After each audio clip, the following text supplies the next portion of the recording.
I was supposed to feel proud that day. After 4 years of working 2 jobs, surviving on ramen noodles and rejection emails, and crying myself to sleep over textbooks I barely understood, I had finally made it.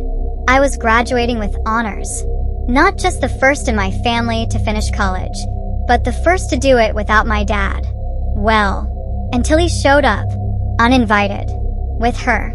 My dad left when I was 16. One day he was tucking me into bed with princess kisses on my forehead, and the next he was in a new house with a new woman and a new life that didn't include me or my mom. He said it wasn't about me, that he loved me no matter what. But love doesn't disappear without explanation. Love doesn't ignore birthdays. Love doesn't send money instead of showing up. I didn't hear from him for almost 2 years.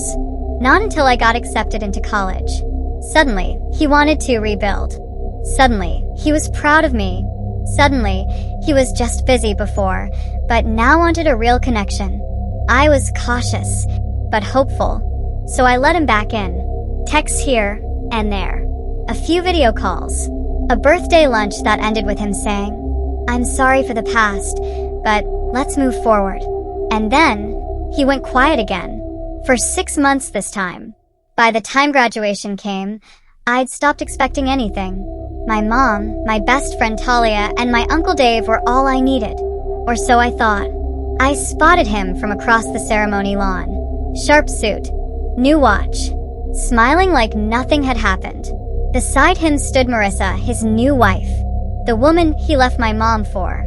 The one he told me wasn't the reason, even though their wedding was barely 6 months after the divorce. I froze when I saw her holding up a phone, recording as if this was her daughter's moment too. And then, he walked toward me, smiling, hands out, like we were family.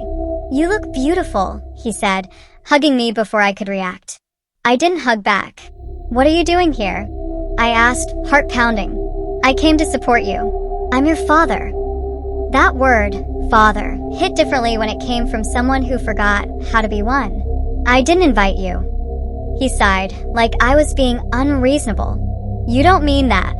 This is your big day. Don't make it messy." Messy. As if he hadn't made my whole teenage life a disaster. Before I could reply, they called my name. I walked across the stage with my head high, but inside, I was burning. After the ceremony, I tried to slip away, but he followed me, cornered me behind the student center. "I just want one photo with you," he said. "I don't." Marissa stepped in then. "Come on, sweetheart. He's just trying." That's when something inside me snapped. He tried to erase me, not raise me. Her face hardened. "You don't have to be cruel." And my dad, he just stood there, letting her speak for him. Like always. "You're not the victim here," I whispered. And that's when he said it. Cold. Controlled. Like it was rehearsed. "You're not my daughter anymore." I blinked. Not because I didn't hear him, but because I did. And it felt like dying. My vision blurred. My legs went numb. I turned and walked away before I could collapse in front of them. My mom found me an hour later in the parking lot, still wearing my cap, holding my diploma like it was made of glass. We didn't talk about what happened. She just drove me home and made pasta like she used to when I was little. But that night, around 11 p.m., I got a message from Marissa. What he said was unforgivable. "But you need to know something. Can we talk? It's about your father. And it's serious." I stared at the screen for minutes. I almost blocked her. Almost threw the phone across the room. But something about that last sentence. "It's about your father. And it's serious." I responded. "What do you mean?" She replied almost instantly. "I can't say here. Meet me tomorrow. 9 a.m. My office. Come alone. Please." I didn't sleep. I replayed every memory of my dad I had. The bedtime stories. The pancakes on Saturdays. The way he used to call me Bean. And then, how he stopped.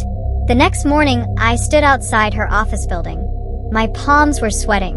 My stomach felt like it was folded in half. I was about to turn around, but the elevator dinged. She stepped out. No makeup. No jewelry. She looked scared. "Come in," she said quietly. Inside, she locked the door behind us. And then she pulled out a folder from her bag. Your dad didn't want me to say anything, she said.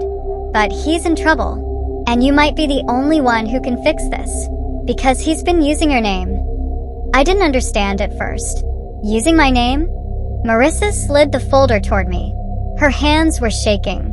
Inside were documents, all with my name on them. Credit applications, rental agreements, even a small business loan. All opened and defaulted on. My name, my social security number, my future already wrecked. What is this? I asked, my voice cracking. She looked at me, finally meeting my eyes. It started 2 years ago, she said, when things with his business went bad. I blinked. Business? What business? He never told you? I shook my head. Of course he didn't. Apparently, after he left me and my mom, he tried to start his own logistics company. Bought trucks. Hired drivers. Took out loans. And then it tanked. According to Marissa, he was desperate to keep up appearances. The clothes, the car, the house, it's all a front, she whispered. He's drowning in debt. And then he said he could use your name just for a short while. That it wouldn't hurt anything. I couldn't believe what I was hearing. This man, the one who left me, ignored me, called me not his daughter, had been signing my name while I was fighting to afford textbooks. He forged everything, she continued. Your signature, your ID. I didn't know until last month when a creditor called the house asking for you. I felt like I was going to throw up. I thought he loved me, she said bitterly. But when I confronted him, he told me to stay out of it. Said you deserved it for being disrespectful. I stood up. I need to report this. Right now. Marissa nodded. I already contacted a lawyer. But there's more. I turned slowly. She hesitated. Then said, he's planning something worse. And it involves your mom. I couldn't breathe. My heart started racing. What does that mean? I think he's trying to transfer your mom's house into his name. To liquidate it. I stared at her. That house is paid off. My mom's name is on that deed. He has no rights to it. Marissa pulled out another paper. A scanned form. At the bottom, I saw it. My mother's signature. Except it wasn't her signature. It looked forged. He used an old copy of your mom's ID and a fake notary stamp, Marissa whispered. He's moving fast. If you don't stop it, the house could be gone in weeks. I left the office in a daze. I didn't cry. Not then. Not yet. It wasn't until I got home and saw my mom making tea like nothing was wrong that the tears finally came. I sat her down and told her everything. The accounts. The forgery. The house. She listened without interrupting. Her hands trembled around the teacup. Then she said, quietly, I knew he'd hurt me. I never thought he'd try to erase our daughter. That night, we filed a police report. The officer said identity theft investigations take time. Time we didn't have. So we got a lawyer, filed a fraud alert, froze my credit, hired a notary specialist to verify the signatures. I thought that would be the end of it. I thought he'd run once he realized we were fighting back. But then, I got a letter. No envelope. Just slipped under our front door sometime in the early morning. 1 page. Typed. It said, you've made a mistake. You should have stayed quiet. You think this ends here? Ask Marissa about what happened in 2019. She knows why I left. There was no signature, but I knew it was from him. And I knew the message wasn't about fear. It was about control. I called Marissa the moment the sun came up. When she answered, I didn't say hello. I just asked, what happened in 2019? There was a pause. Then she whispered, you need to come back to my office. And bring your mom. There's something we've been hiding. And if he told you to ask, it means he's getting desperate. The truth about 2019 will change everything she thought she knew about her father and her mother. Marissa didn't meet us in her office this time. She asked us to meet at her home. Private. Quiet. Where no one would overhear what she was about to say. My mom and I sat stiffly on her living room couch, every breath heavy with dread. She brought out a small black file box and set it on the coffee table. "I should have told you both sooner," she said, eyes red, voice small. But I was scared. And honestly, I didn't think it was my place. I glanced at my mom. She looked like she already knew what was coming. Or maybe she feared she did. Marissa opened the box and pulled out a thick manila envelope labeled 2019 Confidential. Inside were court documents, bank statements, and a letter. My name wasn't on them. My mom's was. "After your father left, he started pushing me to invest in a real estate deal," Marissa began. "He said your mom had some property in her name from her father. He wanted me to pressure her into releasing the title, quietly." My mom stiffened. "That was my dad's farmland. I never gave up those rights." Marissa nodded. "You didn't, but someone forged your consent. Used a power of attorney form signed under your name. The deal went through, but it fell apart, and the property was lost in foreclosure." I gasped. "You're telling me he stole land from my mother and used it in a fake investment?" Marissa nodded. "It nearly cost me everything. That was the first time I saw who he really was. But by then, I was pregnant." Silence. My mom's eyes narrowed. "Wait, what?" Marissa took a deep breath. "I lost the baby. Miscarried at 5 months. And when I broke down, your father said, 'At least now we don't have to co-parent anything.' My heart shattered in real time. How had I ever wanted his approval? His presence? He wasn't just manipulative. He was heartless."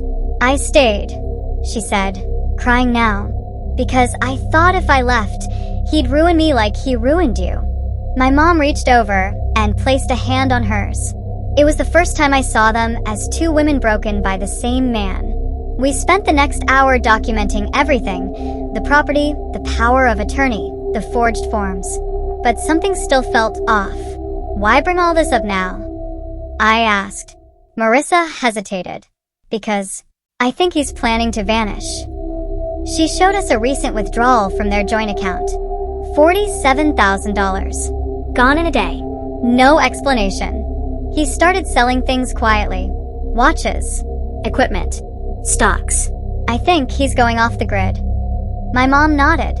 "He's getting rid of the evidence." "I also found this," Marissa added, sliding over a torn piece of notebook paper. Written on it in his handwriting, "Destroy everything with her name on it." No context. No her defined. But we knew. We left Marissa's house shaken and silent. When we got home, my mom locked every drawer in the house and double-checked every document. Wills, deeds, IDs. We even backed up our laptops and phones. The next morning, we went to the courthouse to request a restraining order. The clerk took our documents, nodded slowly, and said, "You should move quickly. He already pulled some records 2 weeks ago under your daughter's name." That night, around 2 a.m., I was lying in bed when I heard something. A soft ping.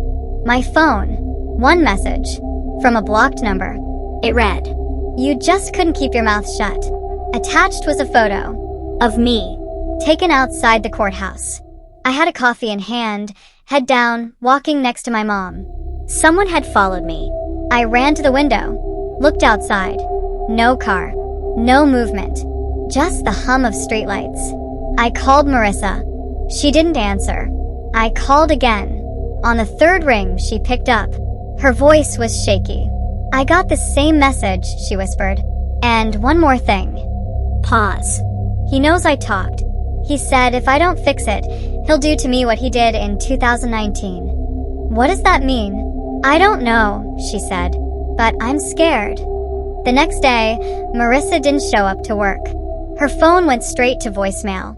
By noon, I went to her house. The blinds were shut. Mail stacked up. Car gone. She was just gone. I called the police to file a welfare check. When they arrived, they found no sign of break-in. But in the kitchen, on the counter, was an envelope, labeled, "For her." They handed it to me. Inside was a USB drive, and a note written in sharp block letters. "Everything you think you know about your dad? You're wrong. This isn't just about lies.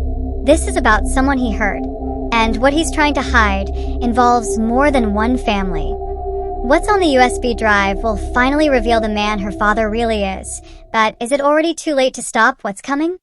I held the USB drive in my hands like it was a grenade. Small, silent, but full of damage I couldn't yet measure. The note said it would explain everything. But all I could think about was Marissa. She was gone. No goodbye. No message. Just vanished. And something in my gut told me she didn't leave willingly. I didn't plug the USB in at home. Instead, I went to my Uncle Dave's house. He's a retired cop, skeptical of everyone, paranoid about everything. But I needed that kind of person right now.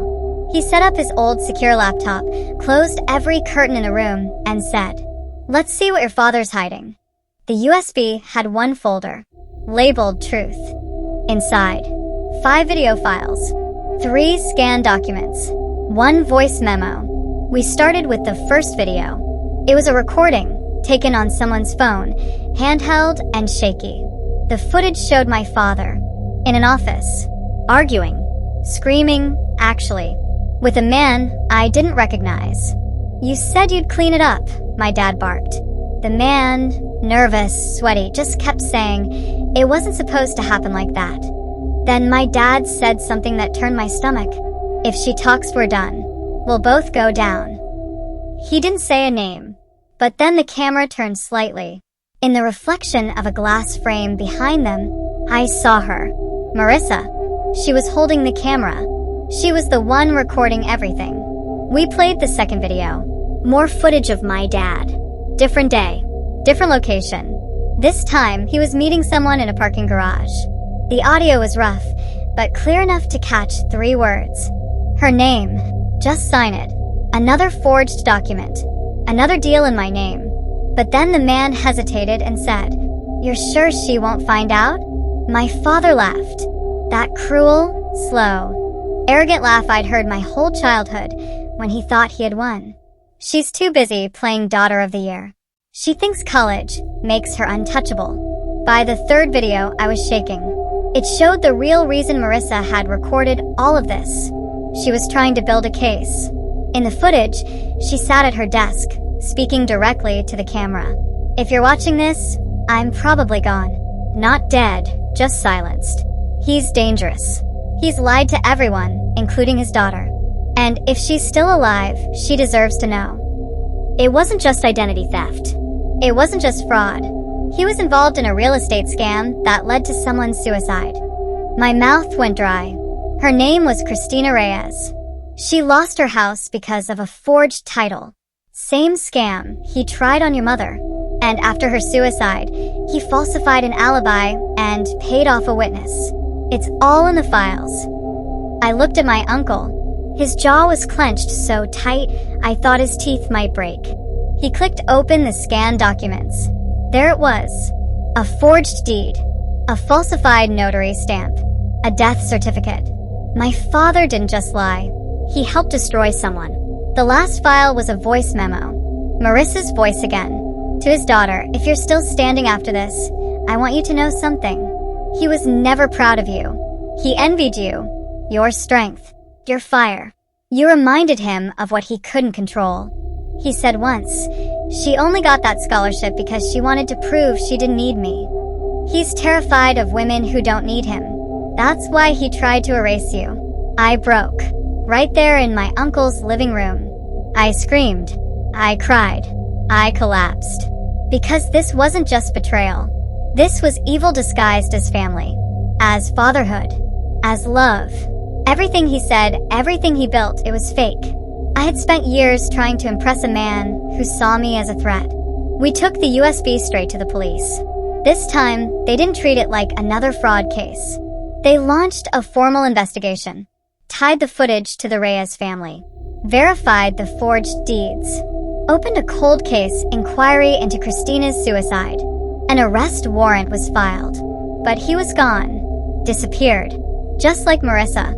No flights, no credit card trail, no known aliases, just gone. I thought that would be the end of the story, a messy, cruel, unresolved ending. But 2 weeks later, I received a letter. No return address. No name. Just a single line handwritten on plain paper. You were never supposed to find this.